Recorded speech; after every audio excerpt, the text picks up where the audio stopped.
तो नमस्कार दोस्तों, आज हम लोग एक ख़ास बैंक के बारे में चर्चा करने वाले हैं। विश्वामित्र इंडिया परिवार बैंक। ये कंपनी आई थी एक बैंक के रूप में, जो 4 से 5 साल मार्केट में भी रही। बहुत सारे लोग जो है कि पैसा भी जमा किए, लेकिन जैसे ही लोगों का पैसा कुंजने वाला था, इसके बाद मालूम चला कि चिट फंड कंपनी थी। और ये कंपनी जो मालिक थे मनोज कुमार चंद्र, इनके मालिक हुआ करते थे, वो जेल में चले गए। तो आइए इसकी कुछ विस्तृत जानकारी ले, और इसका पैसा भुगतान के लिए हम लोग एक गठित जो है कि एक ग्रुप बनाएंगे। इस ग्रुप के माध्यम से हम लोग जो है कि ट्विटर पर कैंपेन करेंगे कि चुनाव आने वाला है। इस बात को ध्यान रखते हुए सरकार के कानों तक पहुंचाएंगे। इसका भी पैसा जो है सेबी के पास, जैसे कि आप लोग मालूम है, हम आप लोग आगे दिखाएंगे, पैसा सेबी के पास, विश्वामित्र इंडिया परिवार का भी पैसा जो है सेबी के पास ही जब्त किया हुआ है पैसा है। तो इसके जैसे सहारा इंडिया का पैसा ऑनलाइन माध्यम से दिया जा रहा है, उसी तरह से सरकार से मांग हम लोगों को करना है कि विश्वामित्र इंडिया परिवार बैंक का भी पैसा जो है ऑनलाइन के माध्यम से दिया जाए। तो चलिए इसके बारे में कुछ हम लोग जानकारी लेते हैं। जैसे कि आप लोगों को मालूम है कि ये मनोज कुमार चंद्र की कंपनी थी विश्वामित्र इंडिया परिवार। आप लोग देखते होंगे बड़े बड़े पार्टी और नेता के साथ इनका फ़ोटो हुआ करता था, जैसे सहारा इंडिया का भी होता था। इनका टीवी पर ऐड भी आता था, विश्वामित्र टी का, विश्वास से भरा स्वाद तुम्हारा करके ये खूब टीवी पर ऐड आता था। और ये कंपनी चिट फंड ही थी इतनी दिन से, तो ऐड कैसे देती थी ये सरकार को बताना पड़ेगा। ये जैसे कि नवभारत टाइम में ही आप लोग ये न्यूज़ निकल के आया था कि 18 दिसंबर बाजार नियामक सेबी निवेशक धन की वसूली के लिए अगले महीने 2.8 करोड़ रुपए के आरक्षित मूल्य पर विश्वामित्र इंटरनेशनल इंफ्रा की 8 संपत्ति की नीलामी करेगा। इसकी नीलामी जो था आप लोग जानते हैं, 27 फरवरी 2022 को नीलामी की प्रक्रिया जो चली थी। इसके बाद कुछ नहीं मालूम हुआ कितना रुपये हुआ, क्या हुआ। सब सेबी ने इसका पैसा जो जब्त कर लिया था। ये कंपनी 2016 में आई थी। ये जो मुकेश चंद मीना थे, कुछ दिन जेल भी गए थे। 2200 करोड़ रुपया एकत्र किए थे। टोटल इनका पैसा जो था 700 शाखाएँ पूरे इंडिया में जो थी, 700 शाखाएँ थी, जिसमें 2200 करोड़ रुपए एकत्र किए गए थे, जो ठगी के रूप में बताया गया है। इसमें अलीगढ़, गुजरात, उत्तर प्रदेश, उत्तराखंड, पंजाब, हरियाणा, बिहार, हर राज्य में इनका जो थी शाखाएँ थी, अच्छी खासी शाखाएँ थी। छोटे छोटे गांव मोहल्ले में भी शाखाएँ हुआ करती थी इनका। तो इनका जो है देखिए, इनमें साफ साफ लिखा है कि धन जो है वसूली के लिए अगले महीने 2.8 करोड़ रुपया जो है सेबी के द्वारा जो है कि नीलामी करके सेबी ने इसका पैसा जब्त कर लिया। और मुकेश चंद मीना को जेल भी भेज दिया गया था। कुछ दिन पहले न्यूज़ निकल के आई थी कि मुकेश चंद मीना जेल से बाहर भी निकल गए।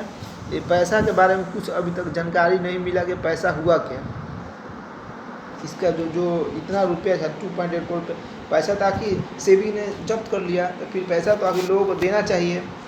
क्या ऐसा बात सहारा के में जो था कि बहुत सारे लोग, करोड़ों लोग जो थे उसमें जुड़े थे, इसलिए पैसा का डिमांड सरकार को देना है कि चुनाव आने वाला है। इसमें सहारा से कुछ कम लोग जुड़े हुए हैं इसमें विश्वामित्र इंडिया परिवार में, इसलिए जो है कि इसका सुगबुगी थोड़ा कम है, लोगों का धरना प्रदर्शन नहीं हो रहा है। लेकिन हम यूट्यूब के माध्यम से ही आप लोगों का चाहते हैं कि आप लोग एक ग्रुप बनाइए, उस ग्रुप में हम लोगों को जुड़ना है। इसके बाद ट्विटर कैंपेन करेंगे। हो सकता है आगे और कुछ धरना उड़ना प्रदर्शन करना हो, तो उसके लिए भी हम लोग तैयार रहना पड़ेगा, क्योंकि देखिए चुनाव आने वाला है। चुनाव 2024 में आने वाला है। 24 के बाद कुछ नहीं होने वाला है। 24 से पहले पैसा तो आखिरकार लेकर कंपनी भागी नहीं है। भाग जाती तो एक बात दूसरा रहता, कंपनी तो भागी नहीं है। कंपनी के पैसा जो टोटल सेबी के पास ही जब्त है। मुकेश चंद मीना भी इंडिया में ही है, जेल में थे, जेल से बाहर भी निकल के पैरवी सोर्स लगा करके अपना, लेकिन पैसा का कुछ अभी तक मालूम नहीं चला कि पैसा क्या हुआ। जब सेबी के पास है, जैसे सहारा भुगतान ऑनलाइन प्रक्रिया के माध्यम से कर रही है, तो सरकार से हम लोग को डिमांड करना है जैसे सहारा का ऑनलाइन हो रहा है, उसी तरह से सेबी का भी, उसी तरह से सेबी को जो है विश्वामित्र इंडिया परिवार को जो पैसा जब्त किए हैं 2.8 करोड़, उनका भी भुगतान किया जाए। और मान के चलिए हमको सूद की ज़रूरत नहीं है। सरकार से हम लोग एक गुहार लाएंगे, हमको सूद नहीं चाहिए, हमको सूद नहीं चाहिए। इसमें जो हम लोग पैसा जमा किए हैं, हमको जमा राशि ही कम से कम लौटा दिए जाए। चलिए आप लोग जो है कि मेरे डिस्क्रिप्शन बॉक्स में एक लिंक देंगे, उस लिंक से आप लोग जुड़िए, एक संगठन बनाइए। इसके बाद हम लोग एक डेट और टाइम रखेंगे ट्विटर कैंपेन के, और ट्विटर कैंपेन करेंगे। आप लोग कमेंट बॉक्स में ज़रूर कमेंट कीजिए। आप मेरे चैनल पर नए हैं, सब्सक्राइब कर जुड़ जाइए, ताकि आगे ये विश्वामित्र इंडिया परिवार का एक हम लोग ग्रुप बनाकर जुड़ें। तो आप लोग चैनल को जरूर सब्सक्राइब करिए, बेल आइकन दबा दीजिए और मेरे ग्रुप में जुड़िए, ताकि जुड़ने से ये फ़ायदा होगा, एक संगठन बनेगा। उस संगठन में हम लोग खुद हम ही लोग तय करेंगे किस डेट को, किस टाइम को ट्विटर कैंपेन करना है। विश्वामित्र इंडिया उस ट्विटर कैंपेन का हम लोग सोच समझ के नाम रखेंगे, लगभग यही रखेंगे, विश्वामित्र इंडिया बैंक का भुगतान करो। हम लोग यही रखने वाले हैं, हैशटैग लगा करके कि विश्वामित्र इंडिया परिवार का भुगतान करो, यही हम लोग हैशटैग। चलिए हम लोग ऐसे अपना ग्रुप में एक हैशटैग बनाएंगे, उसके बाद जो है कि हम लोग ट्विटर कैंपेन करेंगे। तो आप लोग चैनल को सब्सक्राइब करके और डिस्क्रिप्शन बॉक्स के कमेंट टेलीग्राम लिंक से जुड़िए। और आपके पास टेलीग्राम नहीं है तो टेलीग्राम को डाउनलोड कर लीजिए जा करके, और एक ग्रुप बना करके हम लोग जुड़ करके विश्वामित्र इंडिया का परिवार का अगले साल 24 तक हम लोग इसका पैसा भुगतान सरकार से करवा लेना है। चलिए, जय हिंद दोस्तों।